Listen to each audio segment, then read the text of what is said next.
This is GACenter, your look at the Grand Arena Championships of content creators from around the globe.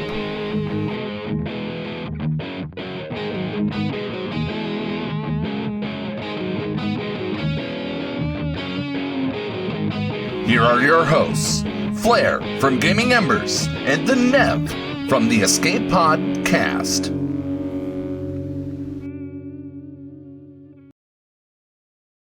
Hello. Welcome, ladies and gentlemen, to GACenter. We have crossed the halfway threshold. We are into the second half of the season. So exciting, and we've had a little bit of a rejig. If you watched last week, you would know this. If you didn't watch last week, you've been catching up in the servers, and it's like, what division am I in? What's going on? Yeah, well, you'll find out sooner rather than later. Because, we'll get on with it right now today. Flair, Give him the usual start of show gumph.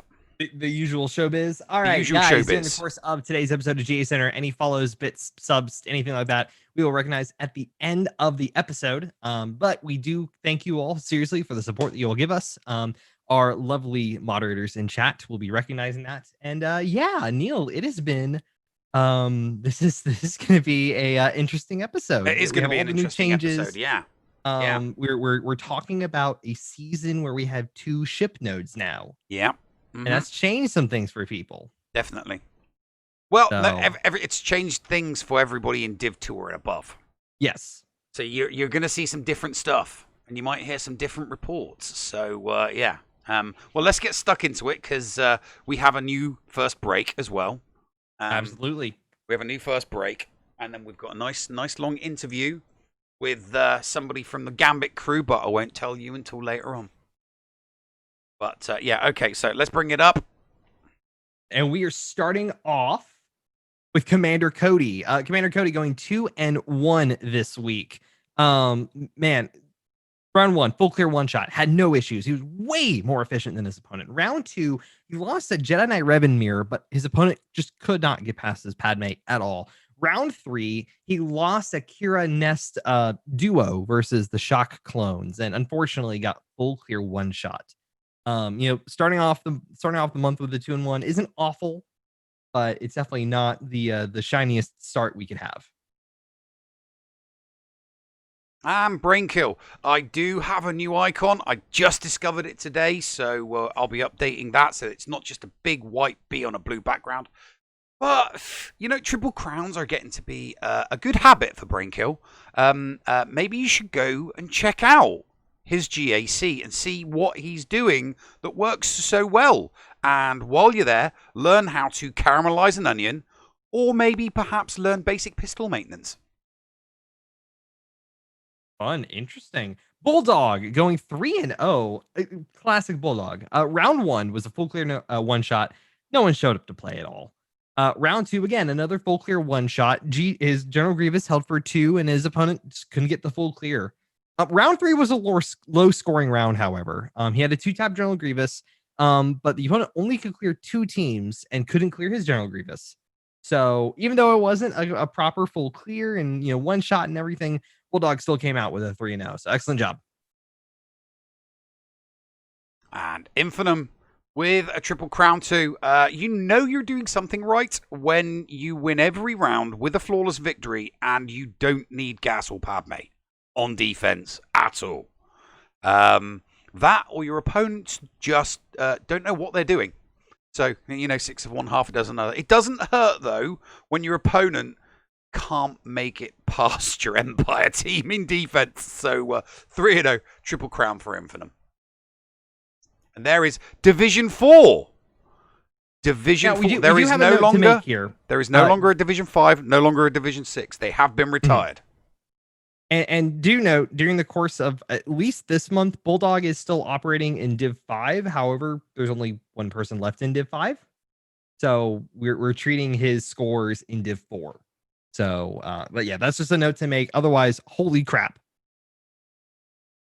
Yeah, he has already crossed that threshold. He's already crossed that threshold? Yeah, okay. He crossed the threshold. I think it was like a day after the lock. Okay. He literally crossed the threshold a day after the lock-in. So I mean, hey, he is in the Div 4 threshold. Yeah, taking a Div 4, Div 5 battle though. Whew, good. Oh yeah. Here we go. All right, we are next with the Lone Gunman going 3-0. Round 1 was a full clear one shot. Slacker holding it for the win for him. Round 2, he couldn't clear his enemy's negotiator after 3 attempts, and the opponent couldn't get past his bugs. So another win there. Round 3, again, same story. Couldn't clear the negotiator after 2 attempts, but his Slacker, Jedi Knight Revan, and the sisters all got holds. And his Jedi Knight Revan and his sisters still standing strong. So 3-0 for the Lone Gunman. Stone. Now, I kid you not, this has got to be the easiest Triple Crown you are ever going to see. Flawless victories everywhere, but oh my God, was he lucky. No one showed up in round 2 or round 3. Wow. I don't understand that. I mean, who doesn't show up to a final? I don't get it. Who does not show up to a final? So, yeah, Stone's not going to be complaining. Triple Crown, no shows in round 2 or round 3. Hey, we can get him. Orlamar going 3-0. Round 1, Darth Revan was Darth Revan held his back wall while he dropped a battle against the sisters with the sisters against Grievous, but otherwise one shot the defenses, taking the win there. Round 2, he set a heavier defense with both his opponent and himself one-shotting the boards, but he was much more efficient. Very, very efficient. Round 3, his opponent had Slacker, which he doesn't have a reliable counter for. Setting up his defenses, he came up with a plan to two-shot his Slacker team and hopefully hold down the front wall.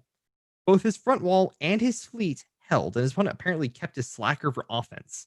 Even though he had to take 2 attempts through the fleet, still got the full clear, taking the win and taking 3-0. Excellent job, Orlamar. Favorite German fox. Easy week for Renard. Easiest round 1 you'll see from anyone, as his opponent set like the lightest defense in the world. You know, one of those, I'm going to go light D and full offense. And then he forgot to go full offense. So, so he set a really light D and then forgot to attack. So, round 2 was a swing in the opposite direction. Basically, his opponent set a sandbag, but then also forgot to attack. I mean, it took him multiple attacks to get the full clear, so, you know, no Triple Crown, unfortunately, but he still got the full clearance. And round 3 was, well, it was the only round that gave him any challenge at all. His opponent fought back, but the German Fox, with a flawless victory and a win by 9 banners. 3-0, Triple Whammy for Renard the Fox. Moyo with the 3-0 triple whammy as well. Round 1 had a full clear one shot with a no-show. Pretty easy there. Round 2, again, another full clear one shot. His opponent could only clear his Boba Bounty Hunters after 2 attempts, and General Grievous took 2 and is still standing. Round 3, unfortunately, is where it went from a triple crown to a triple whammy. He had to 2-tap the sisters. But thankfully, his General Grievous took 3 attempts to take down. Boba took 2, and the Malevolence took 3. So excellent job for Moyo. The man in the mask started with a nice easy auto deploy at the beginning of the week and finished strong against a high-ranking opponent. One-shotting the auto deploy in round 1 and swiftly dispatching the opponent in round 2 with a flawless victory, he moved on to round 3. Where a battle of the top 50 ensued. Yes, top 50 finish for him and his opponents in GAC last month. Both set tough defenses, but V came out on top. 3-0, Triple Crown for Vendetta. Andy Beads coming in with 2-1. Round 1 and 2 were pretty good for him. He had no shows. So regardless of whether or not he lost any battles or anything, it didn't matter. They didn't show up to play. Round 3, unfortunately, as he puts it, he lost due to a lack of teams to use on offense. His opponent just had a stronger defense, and he just did not have the tools to take care of it. So, hey, 2-1. Enjoy those no-shows while you can get them, especially in week 1, because it's going to probably get even harder. Marco with a 1 and 2. Round 1 was a full clear, and he did win. Round 2 cleared his opponent, but got out-banned, unfortunately. And round 3 got wasted by his opponent. Didn't get the full clear, lost very, very hard. And there is Division 3. Oh, look at that. Olimar and Vendetta still number 1 and number 2. They've been fighting for a long time. They have been fighting for a long time. Olimar's just been constantly pipping Vendetta with banner difference, though. So, but hey, Renard is still hanging in there. Renard's been getting those triple crowns and those triple whammies. He's really, really been holding in there. So, I mean, he's not going to take the number 1 spot because Olimar does have some banners on him. But, you know, he's got some distance between him and Stone. And then, you know, the chasing pack, Moyo Beyond, yeah, forget it. They ain't catching the top. Okay, let's move on to Division 2.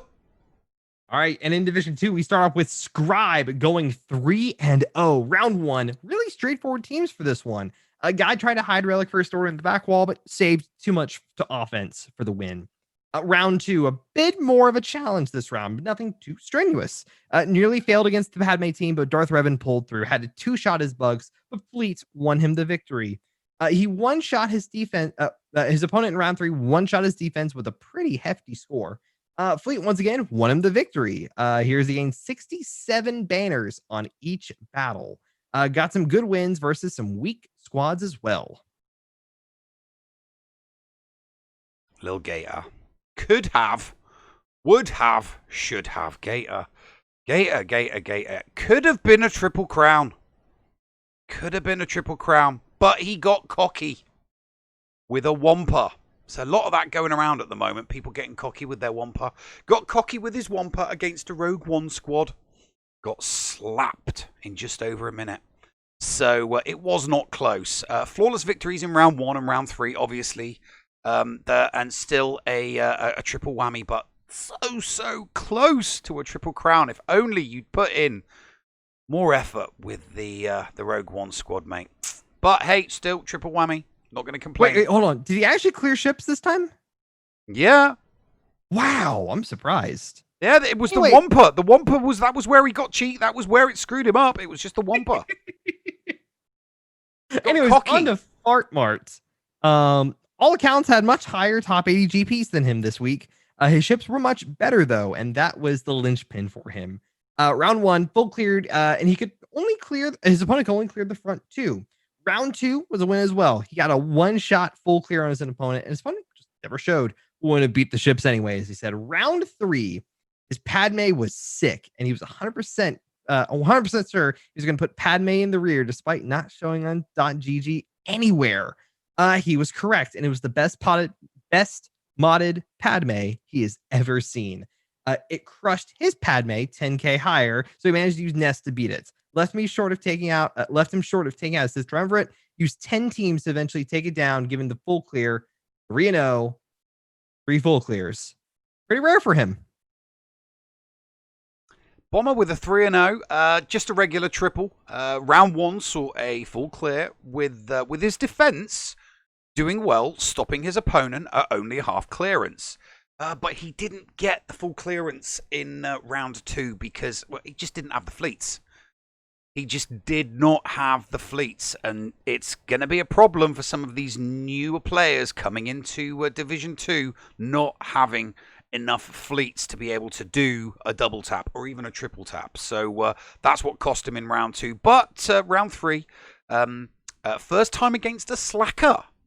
So he went all D, and the strategy worked as each only cleared 6 squads, and Bomber got the win on a banner difference. So a hard fought, very well earned triple for Bomber Fett.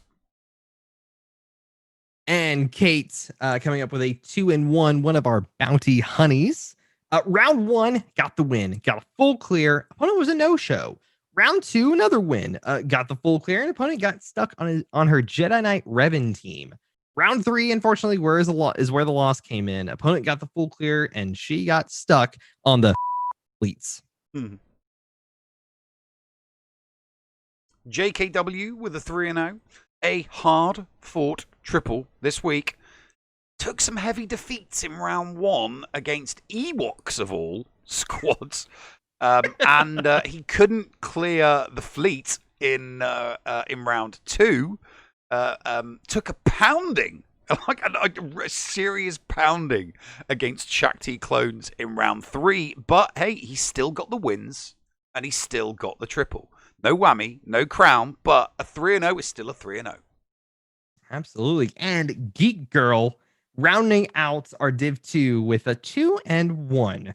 Round 1 got a full clear despite dealing with an auto deploy. Round 2, she got the full clear and got a bunch of holds with her Ewoks of all things. And round 3, fortunately, she got stuck on a nasty first order team, but she got 4 holds with her Newt Nest Watt concoction. So hey, 2-1. Excellent job, Geek Girl. And there it is. There is Division 2. Looks very different without me in it, doesn't it? I know. Look at that. It just looks. I'm sorry. Just Division. It does. Division 2 just looks so weird British with me not in it.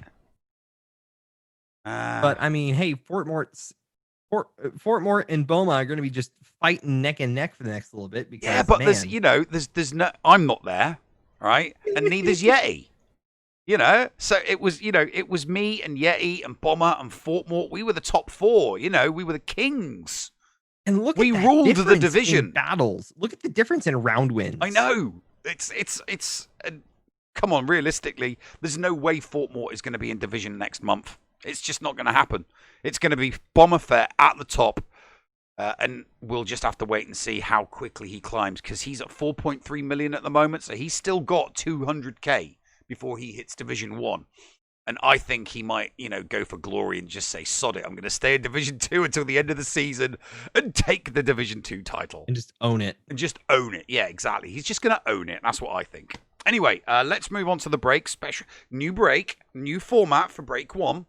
It's where we do, it's where Paul and his co-host, not me, not a hetero life partner, it's a different co-host, will tell everybody who is in the Patreon League how they measure up in GAC. So, Flair, you like to tell me to push the button, so why don't you tell me to do that? Guys, we'll see you on the other side of this break after the patrons board. Neil, hit the button. Ladies and gentlemen, welcome into the Patreon leaderboard. This Patreon leaderboard is brought to you by the Escape Podcast Patreon supporters. Are you not a streamer but would love to see your name up here on GACenter? Join at the Kyber Combatant level, let us know you'd like to be featured here, and we will include you next month on the leaderboards. Ladies and gentlemen, let's get into the Patreon leaderboards. First up, alphabetically, we have Big Country Mags. Big Country Mags went 2-1 with 51-51 on his banners. Not too shabby for Big Country Mags. Number 2, we have Bringer of Chaos. Bringer of Chaos wrote me a report. He said he got a full clear, but he got a little too cute on a Newt Nest team. He had to two-shot that team. Got the full clear, but still not good enough. He lost by 29 banners. In round 2, he got destroyed by a Padme squad. Everything unraveled. But, as he says, thank Jobu that they screwed up too and went full defense. An ugly, sneaky win in round 2. In round 3, every trick that he had to be pulled out of the hat. A Relic 7 Vader and a Relic 7 JKR both got one shot. He had a heart attack but got brought back to life and full cleared the rest. They ended up giving up. His virtual cannonball into the deep end of Division 2 went pretty well at 2-1. D came in with also another 2-1. His banners came in at 50-56. The Dr. Jojo also wrote me a little thing to share with you guys. In round 1, he faced a guy with 1 million more GP than him, but no GL. His opponent couldn't clear his own, but he got stuck behind their fleet. Fleets matter. Round 2, his opponent saved his GL Ray for offense, but he couldn't clear his own at the end. He one-shot and full cleared his opponent's board. In round 3, his opponent placed his GL Ray, but with Vader, he proceeded to get 60 banners. He full cleared, but had a little trouble on some geos, but his opponent didn't clear a single zone. So, that's how Dr. JoJo went 3-0 with 59.91. Force Strong won. Just a short blurb.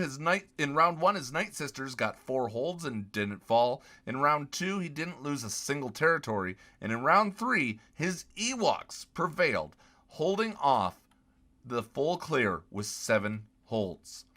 Next up, we have Punchy Leonard McFacepunch. He wanted to be like me. That's okay. 1 win, 2 losses. He didn't get the crown of shame and came in with 55.49 on his banner count. Schnarman goes 3-0 with 46.83. 18 wins, no losses. That, my friend, would be a triple crown from Schnarman. Here's our final board for this week. For Strong and Dr. JoJo leading the pack. Just about 50 banners separates them. But Schnarman, our small fish in the big pond, 3-0 as well, and a triple crown. Congratulations, Schnarman.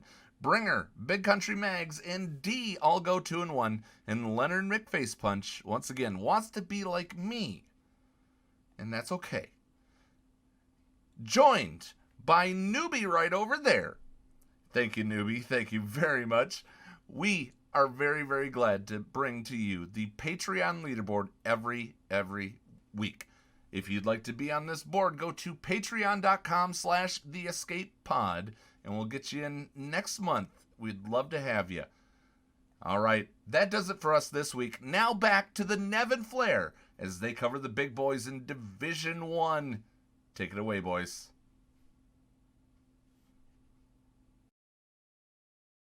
Welcome back to the show, ladies and gents. Okay, it's big boy time. Big boy time means Div 1, and obviously we have a new Division 1 format. We have had so many people over the first half of the season get promoted to Division 1 that we kind of thought that we would do what everybody feels CG should do, which is kind of like break down Division 1 into more GP brackets. So that's exactly what we've done. We have broken down Division 1 into 4.5 to 5.5, 5.5 to 6.5, and 6.5 on. So the lowest division is the freshman, the middle is still standard, and the top is still elite. So let's see what happens. You know what UGP is. If you're in the league, just wait out and see what happens. So let's get it on. Okay, Wrangler. Not a good week for our resident space cowboy. No. He only took a win in round 1, and that was because of a no-show. Round 2 loss was because of a slacker, and the round 3 was because of those pesky Jawas not getting their job. They've got one job: Utini bomb the Geos. They did not Utini bomb the Geos, and he lost. So that was why he got 1 and 2 this week. On to Wiggins-Bog, going 3-0. Round 1 was an auto deploy as Vader couldn't clear this auto mishmash of a raid team, and gas trying to do a gas solo to a B1 battle droid led team with a bunch of other random junk in there, but obviously had a no-show because all the best stuff was on defense. Round 2, full clear one shot with General Grievous taking 2 to topple. Round 3, full clear one shot, being 8 banners more efficient than his opponent. So excellent job for Wiggins-Bog. Whatever, 3-0, triple whammy. 1 loss away from a triple crown, and he does not like that. Round 1 was a nice easy start against an opponent without a GL. So yeah, he won shots and got the win with a flawless victory. Round 2 was a predictable victory against a part-time GACer. It showed he didn't have the metal to full clear, and the flawless victory was more than enough. Round 3 should have been a flawless victory and a triple crown, but he got cocky against Geos and had to mop up after failing with Empire. 3-0, triple whammy for whatever. Looky who this is. Hey, Hi, Neil. What can I say? Perfection. Look at that banner score. I don't see anybody else with banner scores that high. Do ya? Well, unfortunately, we're not going to be having the same discussion next week. No, we're not going to be having the same discussion next week. So we'll just leave it at that. Good job, Neil, on getting a triple crown.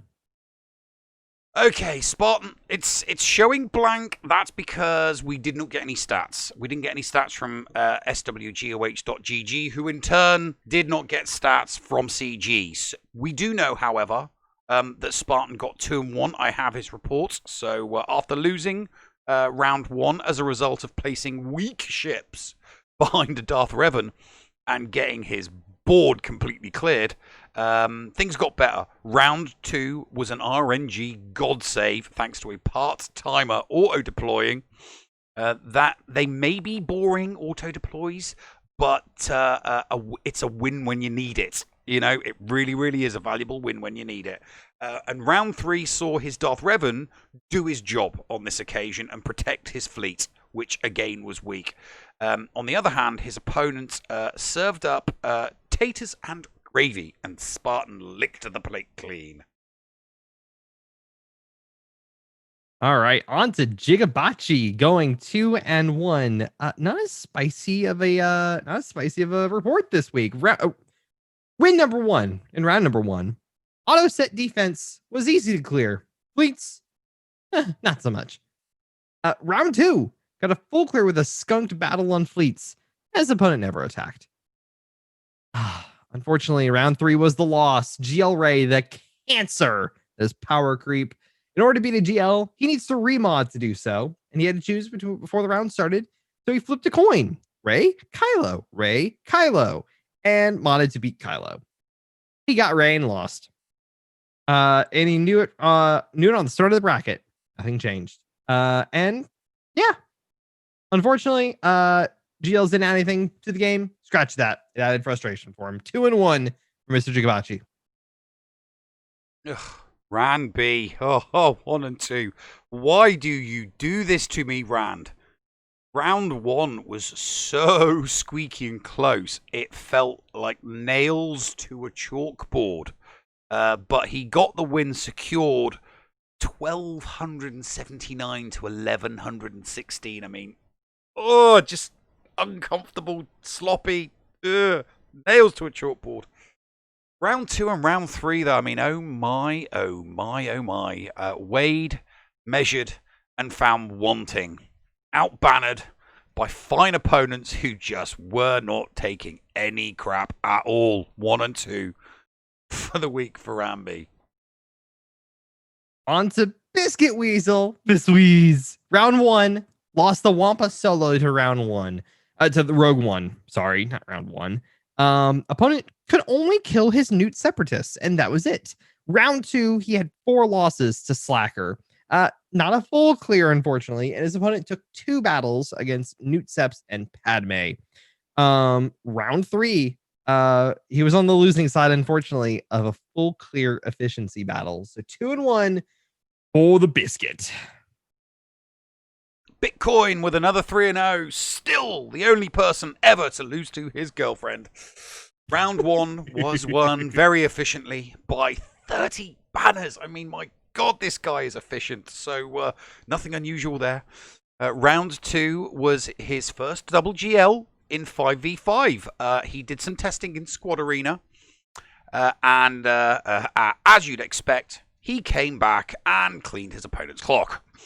Round 3 was strange because he faced no attack, a no-show in the final. I just don't get it. We're seeing more of them. I just do not understand it. I mean, you get no-shows in the first round, but no-shows in the third round, the final. I just don't get it. So, hey, 3-0 triple whammy for Bitcoin. On to Yeti, going 2-1. Round 1, he faced a guy going with 1.3 million more GP than him, but he had poor fleets and some missing squads. Ran him over. Dude didn't even bother attacking. It was a big win.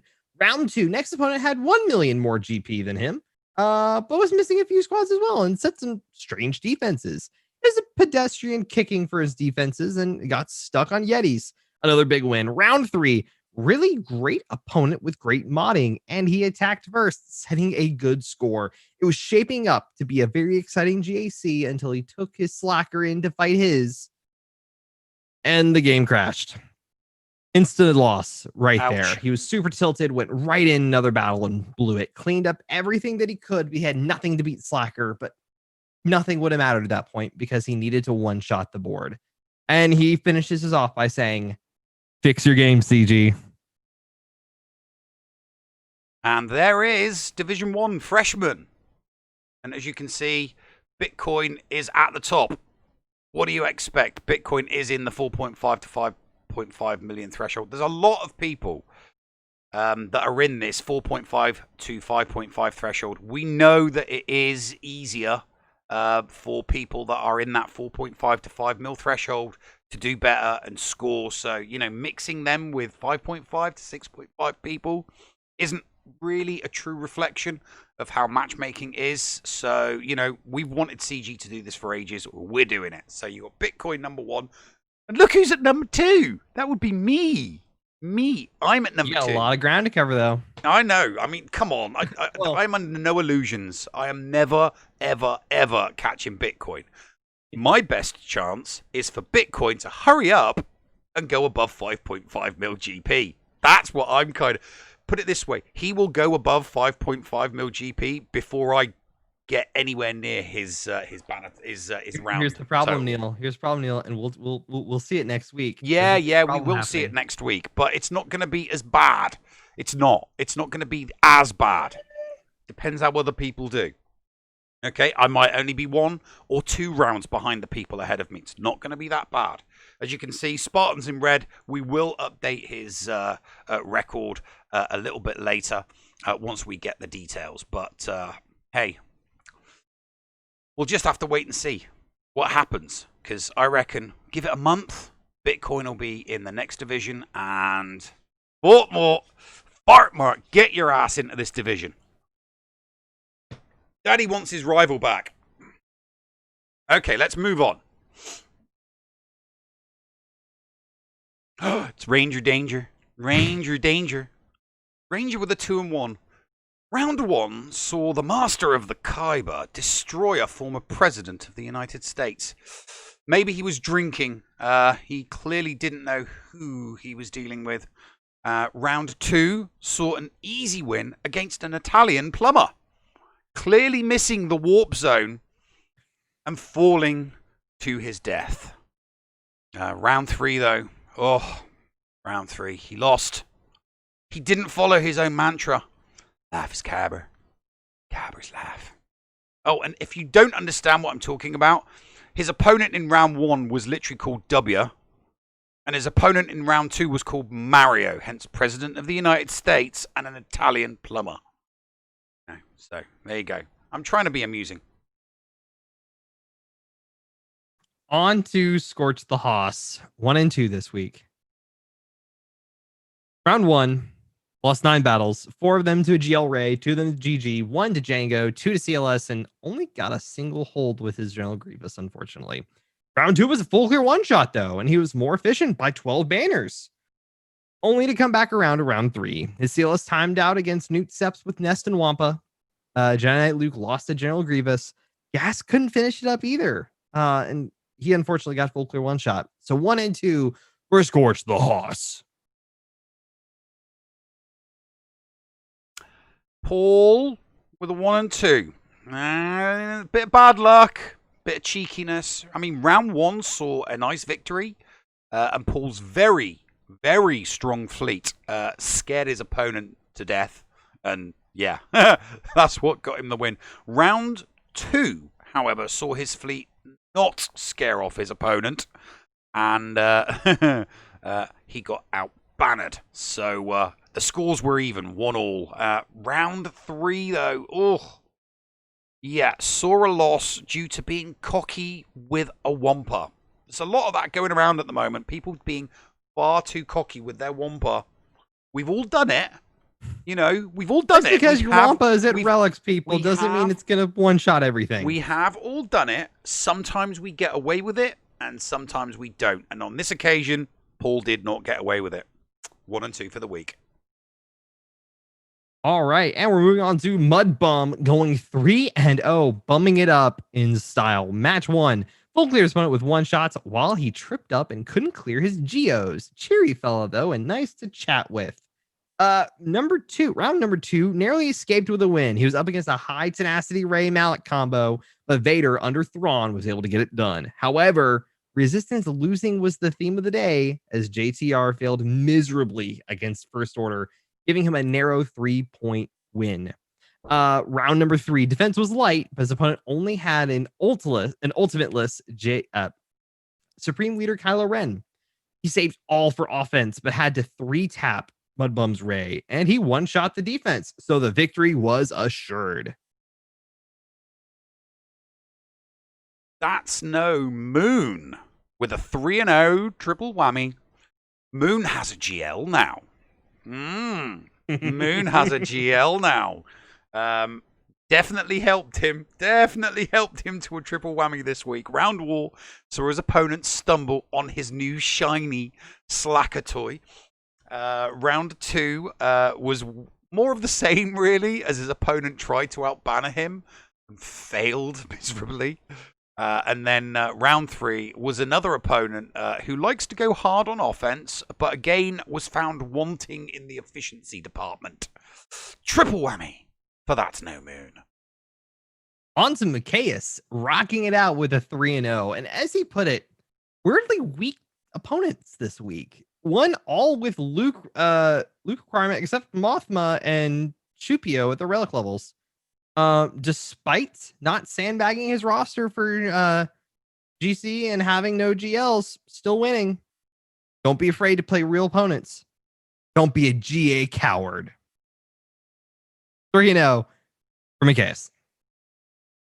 It's just it now. His in-game name is not new content because we've had new content, but he keeps changing his in-game name into these ridiculously long things that we could not possibly fit on a name tag. So which one is it? Something clears the buzz droids? It's Plo Jobs clear all the buzz droids. We're not going to fit that on, Ian, okay? We're not going to fit it on. We know that you're just trolling us, so pick something we can fit on a name tag. Anyway, 3-0 for Ian. A rare but well-earned triple. It wasn't ships that tripped him up either, because he only got the triple, did not get the whammy, unfortunately. But a pesky bounty hunters. It was a bounty hunter with a Darth Revan in it that tripped him up, and a GG team. That was the. I mean, this all happened in round 2. He didn't get the full clear. Rounds 1 and rounds 3. Full clears with flawless victories, but yeah, tripped up by bounty hunter with Darth Revan in it, and that's what stopped him getting the whammy. And on to Gridden, 3-0. Round 1 had a full clear one shot with a no-show.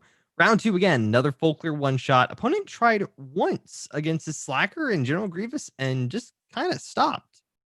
Round 3, he got tripped up 4 times against a gas, and opponent didn't finish the full clear. So even though he screwed up a lot, take it. 3-0. Good job.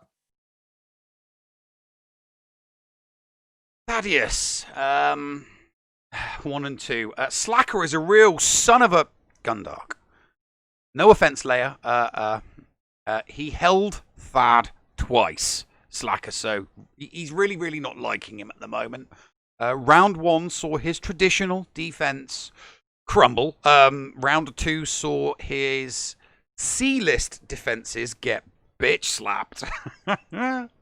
And round 3, it did see a win. He did see a consolation win, but his opponent didn't have a Slacker. So, yay, consolation. 1 and 2 for Thaddeus. All right, and on to Fruit Ninja Mike.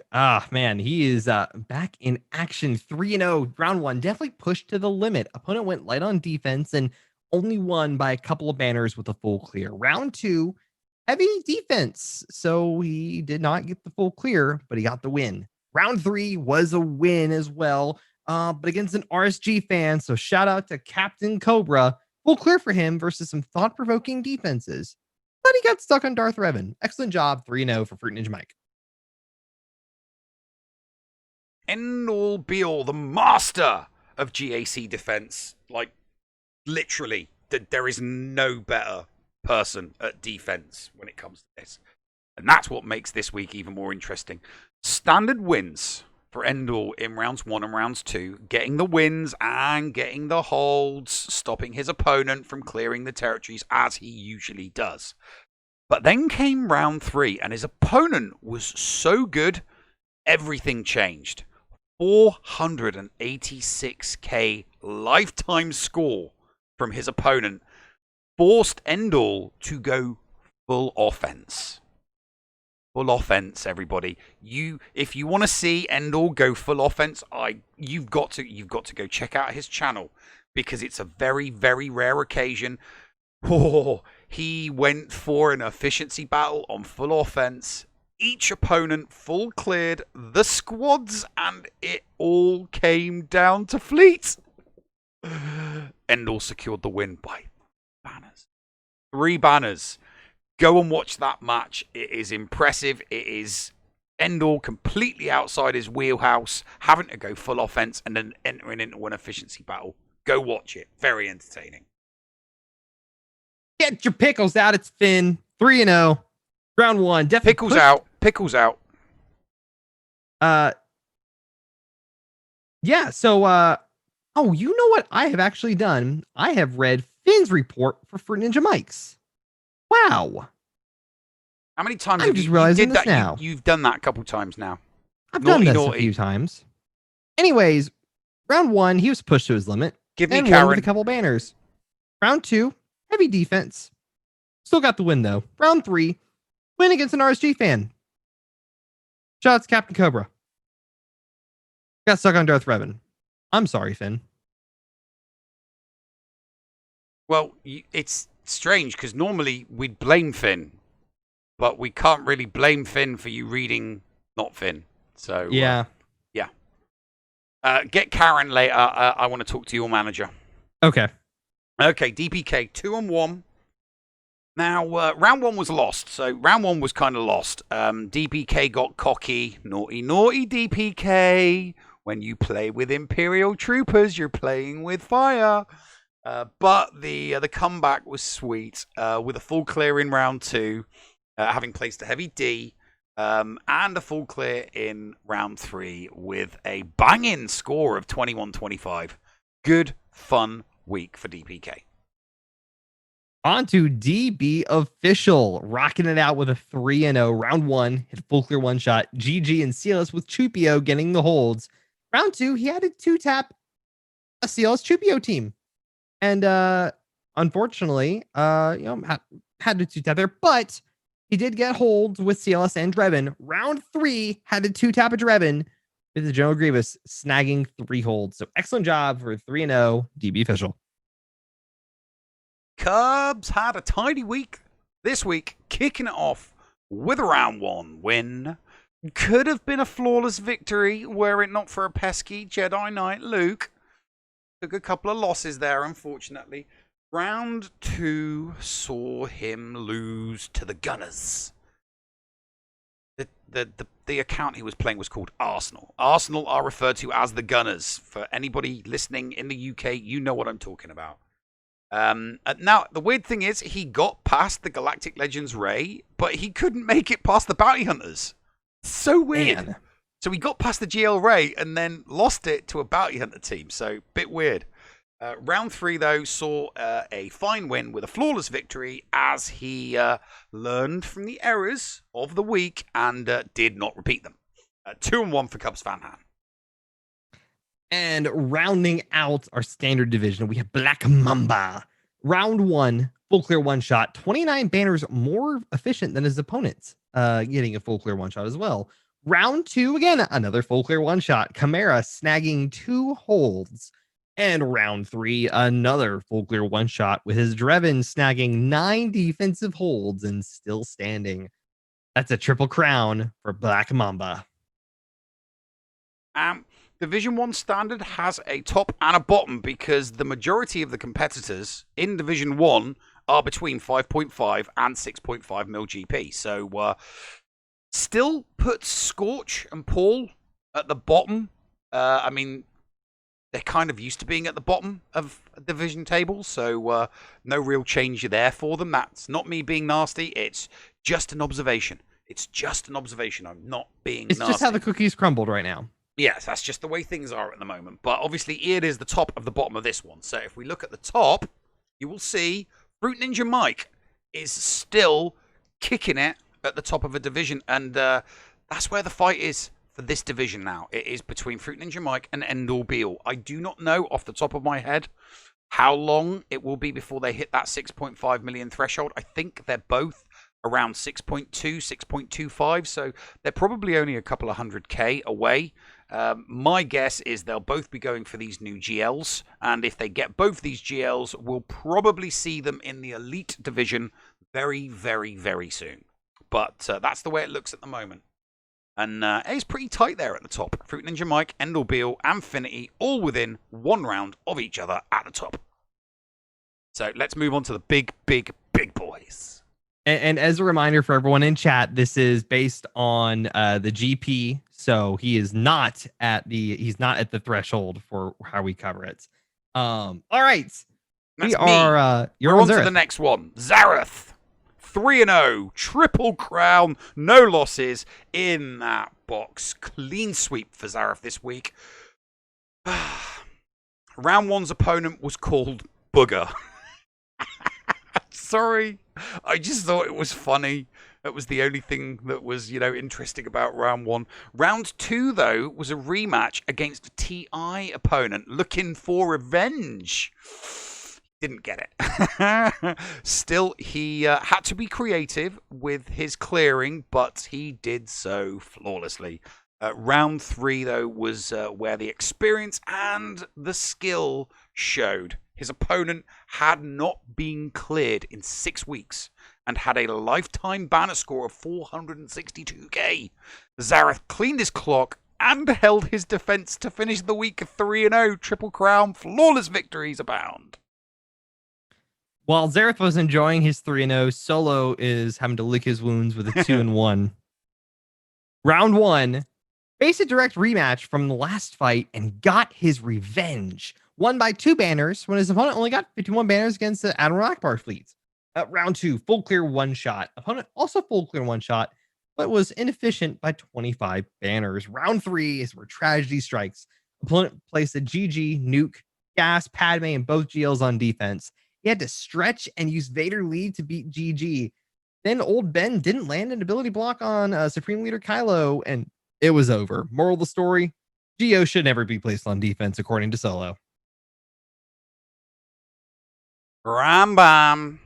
Oh, gosh. 1 and 2 for Rambam. Rambam hates fleets, and he hates RNG.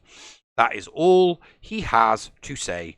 Nothing to report. Sincerely, the man formerly known as the guy that was climbing the top of Elite Division 1, but Capital Games doesn't want that to happen. Just like they don't want to rework Base, also known as Rambam. 1 and 2 for the week. On to Mandalore. Round 1, he had a full clear 1-shot. Slacker got a hold, and Home 1 got 2 holds as well.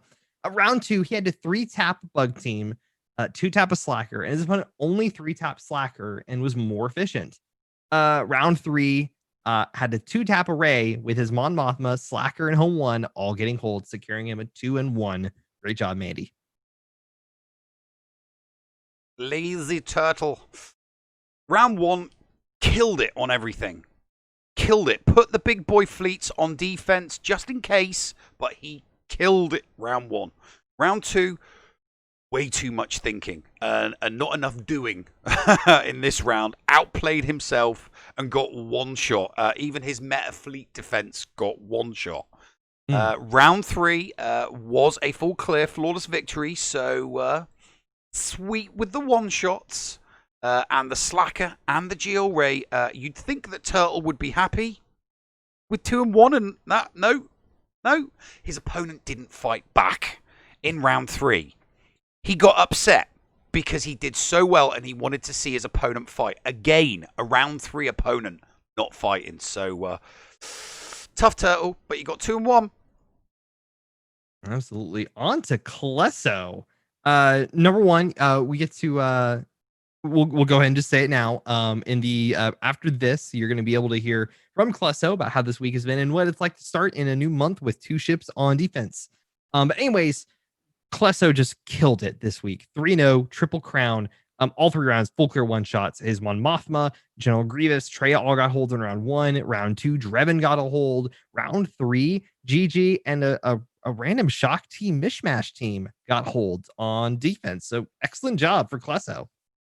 And Klesso, we got an interview with him, so make sure you tune in after we've done segment 2 for an interview with Klesso. Stick around for that one. It's JJ. JJ got 2 and 1.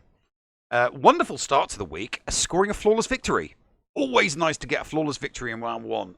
But that was as good as it got. That was the best it was for Jake this week, as he lost in round 2 and got so lucky. I mean, like really, really lucky in round 3 with a no-show, because his score was just, yeah. If his opponent had turned up and just cleared 2 territories, he would have beat him. So, yeah, he got lucky with that 2 and 1. But hey, sometimes that's all you need in a week. A little bit of luck.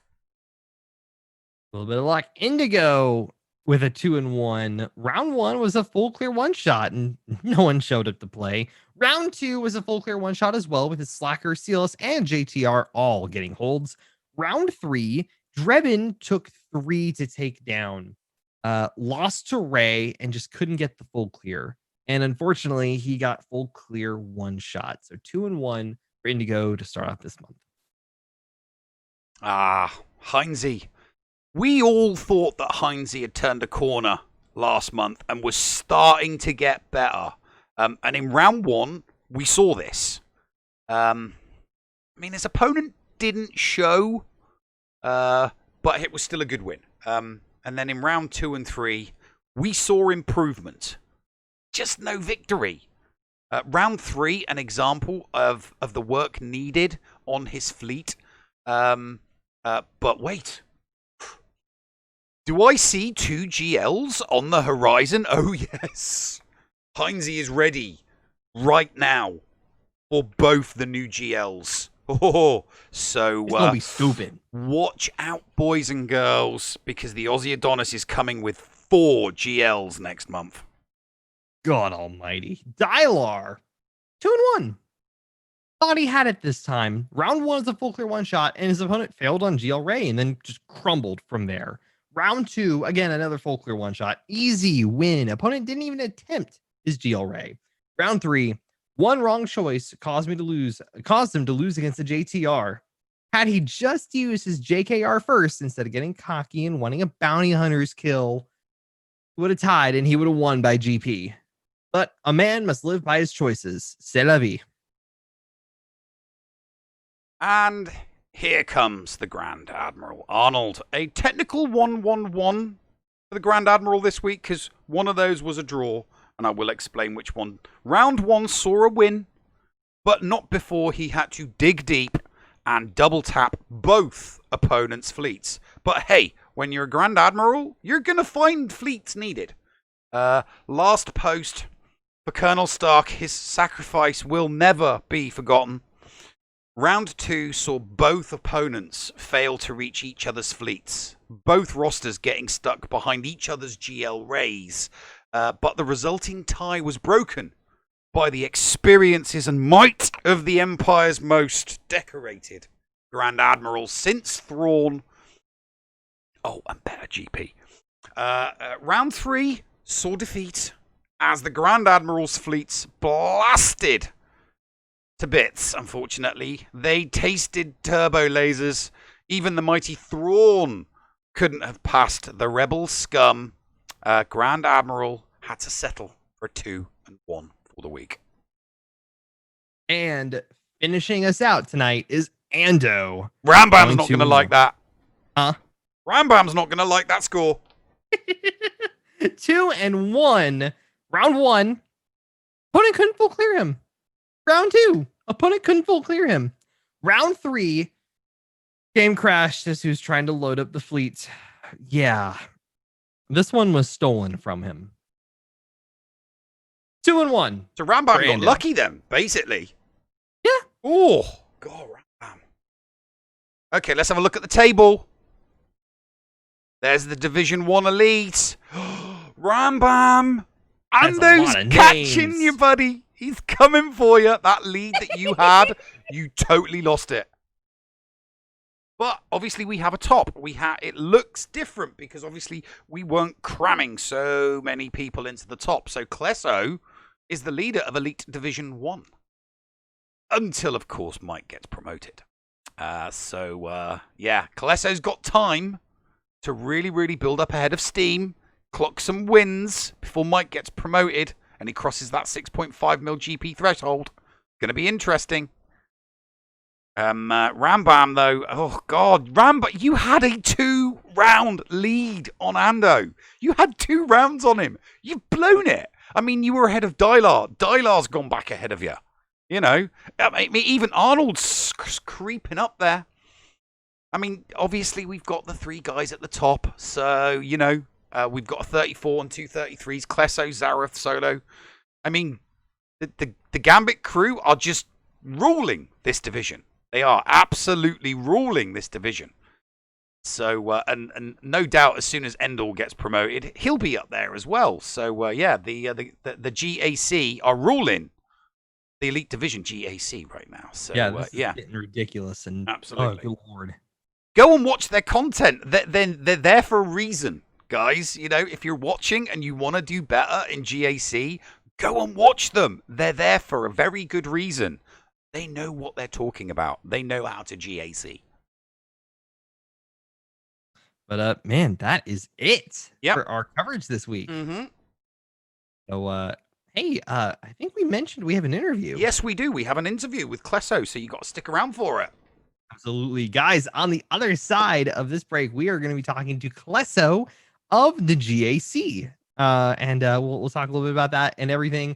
Like I mentioned about how some of these players are dealing with a 2-fleet system now, and just kind of what it looks like, especially as the new GLs are coming around the corner. So, guys, stick around for that.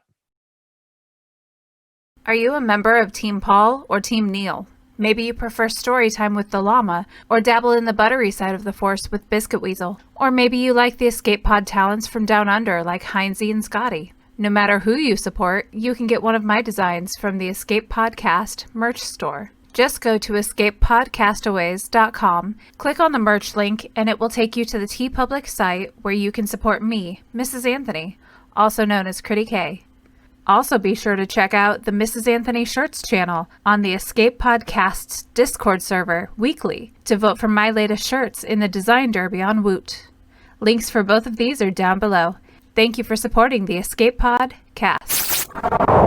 Does your guild want to tap into their full potential in Star Wars Galaxy of Heroes? Yeah! For as low as $1 a month per guild member, your guild can unleash the power of the game in ways you never thought possible. Ooh. Track your arena movements, guild progression, and much, much more. Contact Shitty Bill and get one of his shitty bots on your server today. Just look for him on our Discord server and tag or message him for more information. The link for our server is below in the description. Shitty bots, don't let the name fool you. SWGOH.GG is your one-stop site for the raw data behind the game Star Wars Galaxy of Heroes. From complete gear lists to intuitive stats behind all of your favorite holotable heroes. SWGOH.GG has it all. With a .GG account, you can get a complete view of your own roster, see how you match up against other players, and even check out the history of your own Grand Arena Championship matches. You can also see what your opponent used on you to give you a better understanding of counters and team compositions to improve your gameplay. Did you know that they also have some great Patreon features as well? Ad-free browsing of their site, guild information, and manual information requests are included in their 3 levels of Patreon support. Check out the site for more details. That's SWGOH.GG. Unleash your holotable potential today. Welcome back, ladies and gentlemen. It's another interview. It's our Month 4, Week 1 interview. We have somebody new, someone we've not had on before, because we like to bring everybody on. This week, is no different. He is one of the elite. He's flying high in the elite division at the moment, and he has the second highest banner score total of all competitors in the entire league. He runs with the GAC, that is the Gambit Alliance of Creators, and he's a very, very, very, very good theory crafter. It's Klesso. Klesso, how are you, my friend? Very good. Thanks for having me on tonight, guys. I appreciate it. No problem. I think kind of an opener question for us. We're in a new month, and CG has thrown us a little bit of a wrench in Yeah. Div 2 and Div 1 players. Yeah. How has the 2 fleet placement changed? Has it really changed anything for you in terms of GAC, how you play? Has it changed how you think about things, or what? So far, I think the goal is, you want to be able to set the negotiator and malevolence, but that requires a lot of off-meta counters. So I've been climbing all week with like Radis versus malevolence, and my rebels versus negotiator, and my finalizer versus rebel. I've been practicing, and I'm still not 100% confident. So this first week, I kind of cheesed my defense with fleet, and part of that is because I wasn't super comfortable, but also part of it is because I want my opponents next week to see that I didn't set a very tough fleet, and then they assume that, And you pull the rug out from under them. Right, and that gives me a whole week to practice too. Okay. So that's what it's not 100%, but I feel a lot more comfortable. Little things can go wrong. And the thing that sucks about fleet is that when they go wrong in fleet, you only have 1 or 2, attempts after that to try to clean it up. And then you're just Because out there's of so fleet. few capital ships. Right. Right. So you're planning on going heavy D next week then? Not necessarily. It'll depend on my opponent. I just like to have that option. Next week, it really depends on my opponent. Like if their rebel fleet's better than mine, that's going to play a big factor into things. It'll just depend on what kind of fleets they have and what I think they're capable of and what their history is. I don't like to be set in stone of what I'm going to do before I see my opponents. I like scouting my opponents and try to read them and go from there. So I wouldn't be surprised if most of next week, each match might be different, but I'd like to go a little harder, and that'll just depend on, these next couple of days with climbing an arena, how well that goes and how comfortable I get. Mm-hmm. Well, I mean, Okay, you went so- 3-0 this week. How flexible were you with your fleet this week? Because you must have been pretty successful. Yeah. So ironically, I set a Radis fleet and like a Thrawn-led Empire Sith fleet, and I kept Negotiator and Malevolence for offense. And I think I only used, and I still tried to not use them on offense, even though I didn't set them to on think ahead, defense. to be like, if I don't have to use this, I don't want to. Yeah, like there are several times when someone had set rebels on me, and I like the finalizer versus rebel counter, so I just did that. And I had malevolence I could have used, I had negotiator I could have used, and chose not to. I did use negotiator today, but I don't think I really needed to. But I was running really late on time. I had to work, and then I ran home and had less than an hour left to get my Grand Arena done, and so I didn't want to take any chance. I just wanted to get it done and over with. So finish out the week. Absolutely. I think kind of the big thing, so a couple of things that we normally ask everyone, in terms of defenses in general, what was the weirdest, or maybe the one that kind of took you off guard? I know you went 3-0, which means that you obviously you won everything. But was there any teams that were placed that kind of were like, why would they do that? Or, oh, this is interesting. No, not necessarily. More of, what the heck do I do? Is my normal counter going to work? Like there were several, they placed a couple CLS teams on me with Chupio, and that, now with the turn meter overflow and everything, the faster Han does shoot first. So there's a little bit of a race to who to get their Hans faster, but you still want him to hit hard. Mhm. And like the match the other day, my Han went first, so I decided to mirror. You know what I mean? And it's like if that wouldn't have happened, I'm not sure quite what I would have Mhm. done. You know, and Yeah, then I've just now started seeing CLS on defense, and I think it's probably because people are starting to it's gear up their no chippies. joke with those new Chupios. Mhm. It is no joke whatsoever. You know, Padme used to, you know, you didn't set CLS on defense too often because Padme would just crush it. Mhm. Now that's a no go. You know, almost best case scenario is you time out with a Padme against that Mhm. CLS crew. So then I also had my opponent today or last night today, whenever, the last match of this week, had a 582 speed Supreme Leader Kylo Ren. And I've never faced any, like, that's one of the faster ones in the game. I think it's like top 25 in the game. So I usually use a Jedi Knight Revan lead with Jedi Knight Luke, and I do it. That's the only way I climb an arena. Mhm. But no one in my arena has that fast of a Supreme Leader Kylo. So I didn't know if that was going to change things. Luckily, I still pulled it out and it was fine. Mhm. But it did get a little scary for sure. Oh geez. I don't even want to think about that. I'm Yeah, so no, glad I there's none in don't. my I arena really just yet. don't like thinking about slackers. I mean, I Uh-uh. faced my first GL ever this year. Not on my main account, on my ults. I faced okay. I faced a GL Ray. I'm waiting for the day when you face your first one on your main faced account. my first ever GL on my alt account. Yeah. What div's your alt account in? Div 3. So it's a Div 3 account, and there was a GF full scale, and the thing is that they were also going for. I knew that they were going for slacker because basically it was the GL Ray on the bottom. No, the GL Ray was on the top in front of my fleet, and on the bottom was a full Relic 7 First Order team. So I knew that this person was also going for their slacker as well. So I don't even want to think about that. Yeah. I'm just a little Div 5 player, okay? You all have fun messing with your big expensive toys, okay?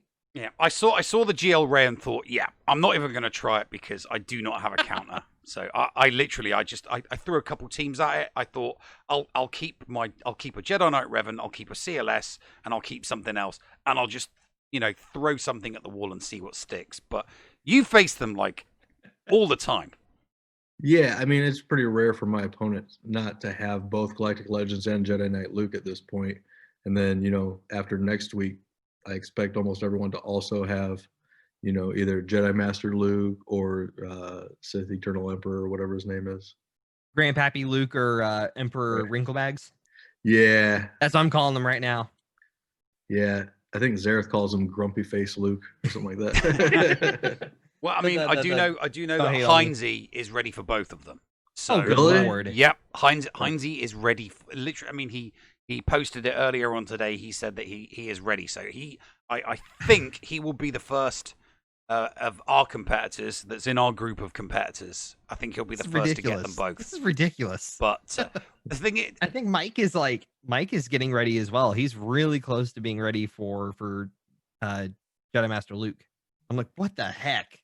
how far off are you, Clesso? How close are you to both Pappy Or either one. and Luke? Yeah, both is pretty far away. Jedi Master Luke, I'm 100% ready for. I just haven't applied the relics yet. I've got everyone to gear 13, but I'm not going to apply the relics until after. Well, I guess it doesn't matter because lock is going to be tomorrow. Then it's going to be the next day. So I guess I can probably do it right away.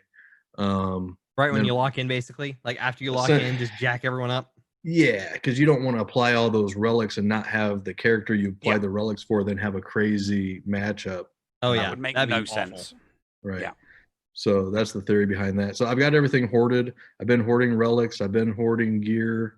I'm hoping, that once I unlock them, I can take them straight to R7 and I'm ready to go. So we'll see what happens. Got enough Zetas saved up for this? Let's see. I've got 152. So yes. Oh my god. Yeah. So I'll be able to put all 6 Zetas. I'm assuming it's 6 Zetas like Let's the hope other there's only two. 6 Zetas. Yeah, and then I got one to spare. Oh my lord! I think everybody is definitely assuming that it's going to be the 6. I think everyone's Yeah, assuming that it's going to be the 6. with everything that's been released from the devs and everything, talking about how they're trying to make them so they're all balanced in power and everything with the other two. That's a good sign too. I think that's really smart. So no matter who you are, if you have one, you can probably counter the other. Mhm. You know what I mean? And hopefully there's off meta counters too, just like we've found with these two. Yeah, like a good old case of rock paper scissors gun. We just got to figure out which one's the gun. Yeah, pretty much. All right. So 2 more questions. Next one is what is of the characters or the teams that you ran or the combination of characters that you did this week, was there any one of them that was a standout for you? Those kind of a highlights that you don't think you would have won, or that was a major deciding factor of a round? Any of those kind of teams? I have a hard time remembering what I ate for breakfast. I barely remember. Shoot. Or how about this? A character that was a defining character for you that actually did work for you. Man, I'm trying to remember what all meant. I wish I should have prepared a little bit more. Oh no, you're fine. You're fine. No, not. I mean, I'd like to think that I do my homework pretty good. When I scout my opponents. Mm-hmm. So when I'm, everything that I see, I usually expect to see. If that makes any sense, Very few curveballs. Not too many. The second match was really hard, and like I said, this match today, my opponent had never set his Supreme Leader Kylo. He always uses it for offense, and it was set this time. Luckily, I still had my Jedi counter, and then it had that crazy 582 speed. So I'm glad that counter worked because having never seen it, Bounty Hunter, it's one of those things where I always try to find a way to use my Imperial Troopers, my Night Sisters, my Bounty Hunters. I figure those are kind of free wins. You know what I mean? If someone sets something that I can use one of those teams on, I feel like I'm already ahead. Because that saves you more of the bigger stuff. Right. Or something worse. Yeah. Okay. So like, people will set Darth Revan without Bastila Fallen, even if it has Malik, because they're saving Bastila Fallen for their Darth Vader counter to Rey. And then you just take in a Boskly Bounty Hunter team and destroy it. And people don't even realize it. Because the debuffs and the recovery from that. Yeah. Yeah, it's nuts. I mean, you can almost do it blindfolded. It's not that hard. And do you run Mando with that team now? Because I know that people have been running with Mando. Okay, Mando, you run Grief?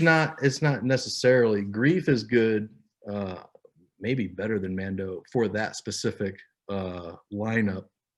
But then eventually you might get around to being able to execute Malik at the very end. Okay. So, but other than that, he doesn't do a ton for that team. He's more fun if you have a well-clocked aura lead or a Sing-led team where you can just chain a bunch of hits, get her contract up immediately, and take out a major character immediately with Mando. That's fun. I haven't had the opportunity to do that yet. I'm not even Forcing is it like one of however many shards it is to unlock her for me. So I have no idea. Yeah. I mean, I've got her at year 12, and I did it in 3v3, I think, a couple times, just because you get the contract so fast. But I haven't needed to have the opportunity, I should say, to do it, in the last 2 seasons so far, since 5v5's been back, thank God. Jeez. Neil, any other questions before I do? No, you've got the last question, mate. Or actually, technically 2 questions. What are you working on leading into this? I know you said you're kind of getting ready to lock in and then pop on your requirements for Jedi Master Luke. Yeah, that's really it. Okay. Almost anything that you had prepared to go into this week, though, like that you were gonna have, or is it pretty much just waiting? My main concern was getting fleets around. So when the finalizer event just came back last week and the Radis event, I spent the extra few crystals and got them up to 7 stars so I could start practicing right away. So nice. Yeah. So that's, really been my focus, is just getting those fleets as good as I can max without them out and sweat. everything, Yeah, and get them ready to that go. way I can practice climbing every day as much as I can Mhm. and feel comfortable, because I really need those reps. I really need that practice in arena before I feel comfortable enough to set teams on defense. All right. Well, Klesso, as is we ask everyone, where can people find you? What are you doing, and kind of what's coming up around the corner? Yeah, so pretty much just YouTube, search Klesso, and I've been streaming on Twitch a lot lately, and also search Klesso. A lot of my live streams on Twitch, I cut out all the fluff, all the interaction, and repost on YouTube so people can, see. There, most people that watch my YouTube channel, I think they like that I keep it pretty simple.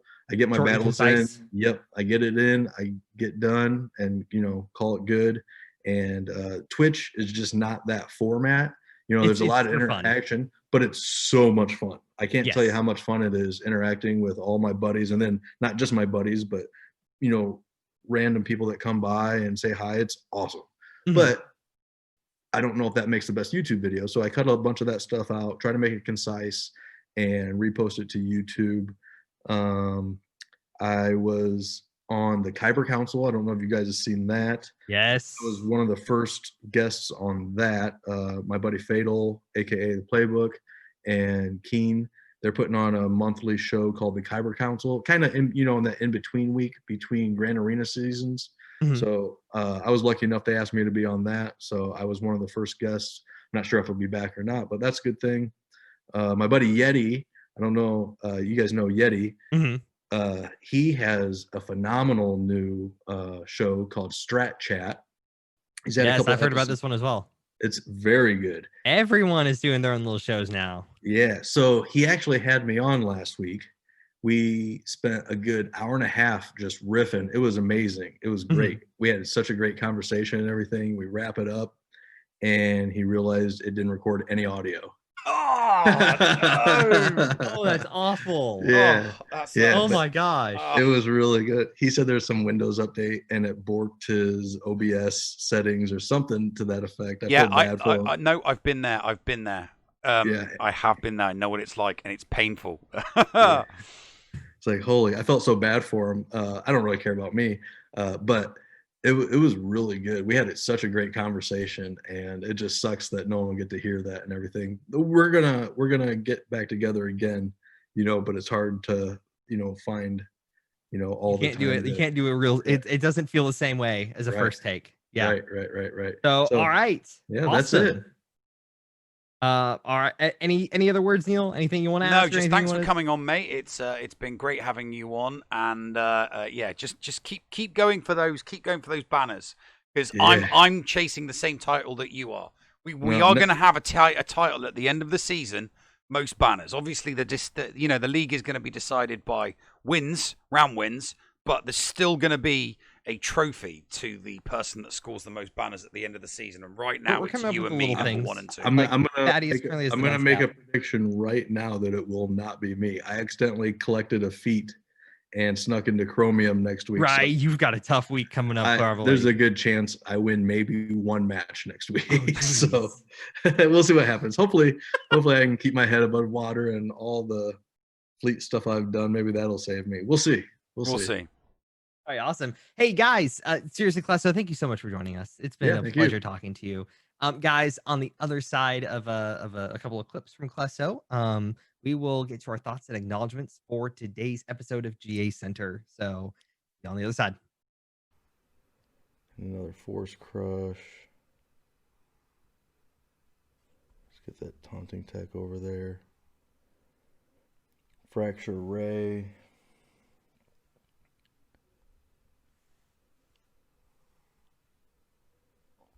I don't know who the best person to put that on is, honestly. Let's do that. I wonder if this will take him out. Yep.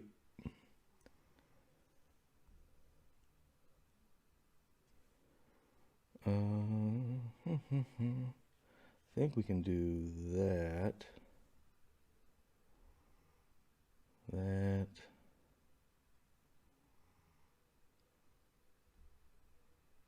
That. Now, is this enough? Yes, it is. Sweet. Sweet.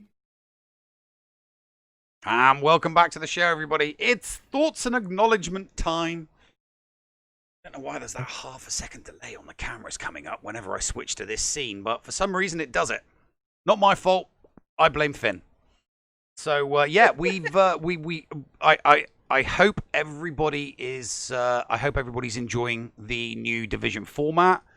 I mean, come on, let's be honest. We've all wanted CG to do it. We just did it before them.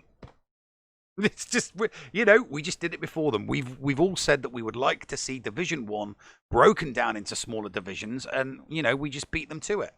Hopefully they'll watch the show. Let's continue to be the trendsetters that it seems like we are. Hey, Neil, we've gotten some followers, we've gotten some raids and everything. We've gotten excellent tons of stuff happening tonight. Brilliant. Time to give it the acknowledgement. Yeah, let's start it. We started off the night with a raid from Kate Gaming from one of the Bounty Honeys. Greatly appreciated, Kate. Then we got follows from Invisible Crazy, Hole Zucker, Grand Illusions, Duck War 64, Yo Smarty, and ending off with another raid from Mitch of Steel, one of the longtime viewers in our community. So it's really awesome to see everyone kind of be around here and following into what we're doing. Super awesome, guys. We appreciate all the support that everyone shows towards the Escape Podcast and all of the stuff happening in the network. Oh yeah, we love you guys. We love you all. Absolutely. So Neil. Yep. What's going on this week, buddy? Well, this week is the usual. We've got GAC, but unfortunately, not on my main. Not on my main. I fell foul of the glitch. It's not that you get what. For those that don't know, it's a glitch that occurs. It used to just be Territory Wars, but it does occur in GAC. And basically, what happens is you tap on the join button, and the in-game accepts that you've joined. But what it doesn't do is it doesn't send the data to the server. So I log in the morning. I switch through all 4 of my accounts. I click on join. I also clicked on the join for the Territory Wars. But sometimes it glitches out. It shows you on game that you've joined and that you enter, but then when you log off and log back on again, it just shows up as join because it hasn't joined you on the server. So it's a case of if you don't double check, you don't know that your join has not registered on the server. Mm-hmm. And that's what happened with me on my main account. So I joined on all 4 of my accounts and it only registered on the server with 3 of them. So unfortunately, this week, my main account is not going to be. I'm not going to be playing my main account, so I'm a little bit gutted. There's no Kyber, so the best I can hope for this week is 9-3. And yeah, it's really annoyed the crap out of me. This would have been my 5th back-to-back quad Kyber. That's what I was going for. And this is not to say that you couldn't go Kyber going 9-3. But it's the fact that you're losing all the banners. Yeah, exactly. It's not just losing. It's losing the winning. It's losing the win round. It's losing the actual banners. It's a full week of banners. Mm-hmm. It's a full week of banners. And no amount of feats will make up for that. Yeah, no amount of feats, no amount of solos, no amount of victories and full clears. It's just not going to make up for it. So yeah. That's what happens. Yeah. So, and the thing is, this has happened before. It has happened on my alt accounts before. It's happened to Marco quite a bit during the course of this. There's nothing you could. I mean, short of double and triple checking your join button every single few out. But it only works logging off and logging on. So you can hit the join and be in game for 2 hours, and in game it's showing us that you've joined. But if it hasn't connected and registered that join with the server, it just looks like you've joined. It only tells you, you will only see that join button again if you log off and then log back on again. Because I have seen it before. I've seen it on my Merc account, and it has happened on my Pom-Pom-tastic account, and it has happened on my Merc account. And unless you are double and triple checking and logging off and logging back on to double check that it has actually registered, you are blissfully ignorant that you have not registered for GAC. And like I said, it's not just a GAC glitch, it's a Territory Wars glitch as well, because it does happen does happen with GAC. You can click on join, click on enter, think that you're there, but it hasn't sent that join to the server. And you don't realize it until you log off and log on again. And then it's too late and you miss out on territory war rewards. So yeah. Sucks. Other than that, though, obviously there's the show on Friday. Yep, we've got the show on Friday. We've got that coming up. Legacy Heroes Unboxed on Thursday, I believe. Yep, Paul will have his show with his co-host Llama, Lego Legacy Heroes Unboxed. That always gets recorded live on Thursday nights. So they will be doing that, and then obviously we'll have the Friday show. Are you going to be doing any Squadron streams the rest of this week? Well, I don't know, to be honest with you. I've been playing the game and I'm not too bad at it, as long as I'm not doing the dogfights. Because right now I suck at dogfights. I am. We found out I'm actually pretty decent. You are pretty you're pretty good at dogfights. Once you give me a good ship and a good roll, you are pretty good when it comes to dogfighting. I can do pretty okay in the dogfights. So we may have to do something on Saturday. You can't challenge me to a dogfight. You can't challenge anybody to a dogfight. It's random. I mean, we can figure something out. No, you can't. You are placed. You are matched, mate. That's the one. That's the one thing. That is my one bugbear with the dogfighting in game is the matchmaking for squadrons. It's my only criticism of the game. Yeah, we got placed against what? It was like a 20. The matchmaking is terrible. Yeah. We went in a squad of 5. We were all single digit players except we for went one. Against like what, a 20 and we were matched. We were matched against a squad of all level 20 players. We got beat 30 zip. Yeah, we got skunked. We got absolutely hammered. I mean, it was over inside of 5 minutes. There was nothing we could do. But we were all like 10 and less, and we got matched against 20 plus level players who were clearly superior to us skill-wise. The skill gap was massive. I mean, we're flying in, and literally every single time we respawned, within 5 seconds, we're getting missile locked. Every single time. So these guys had been playing it and knew exactly where we were going to... Yeah, so that's my only criticism, is the matchmaking does need to be evened out a little bit. But still a lot of fun. A lot of fun fighting the AI and the story and all of that. The fleet battles, yeah, that's a lot of fun. And it is much easier and more fun to play than constantly getting, destroyed in dogfights every 5 minutes. Yeah. But yeah, so I guess on my end of things, I may do a thing on Thursday. I have no clue. We're this has kind of been one of those take it easy kind of weeks for me. Just spend some time with folks and everything. So kind of chilling back and relaxing. So there may be a chill stream. Things will kick back up though, probably Saturday evening. We may do I might do some squadrons. I don't know what I'm gonna do. Well, if you do some squadrons, hit me up, and I'm gonna hit you up if I'm playing squadrons. If you're gonna play squadrons, you got to hit me up. Yeah. So I'll figure something out this week. But yeah. So other than that, not too terribly much happening. Nev said doo doo. All right. Anything else, Neil? I think we're good. We're doing pretty good. We're good, and we're on time. Absolutely. Guys, thank you all so much for all the support that you all have shown GACenter, the Escape Podcast, the Escape Podcast Content Creator Network, all of the stuff that we're doing around here, and all the people that are kind of involved in these projects. We seriously appreciate all the love and support that you all show us. I know that you and I can both speak for Paul as well, just on everything that's been happening and just the growth that the channel has been going through. And it's awesome to see. So, but yeah, anything else, Neil? No, we're all good, mate. You know what to do. Absolutely, guys. We'll see you all next week for another edition of GACenter. Until then, Neil, hit the button. Got it, mate. Ta-ta for now, folks.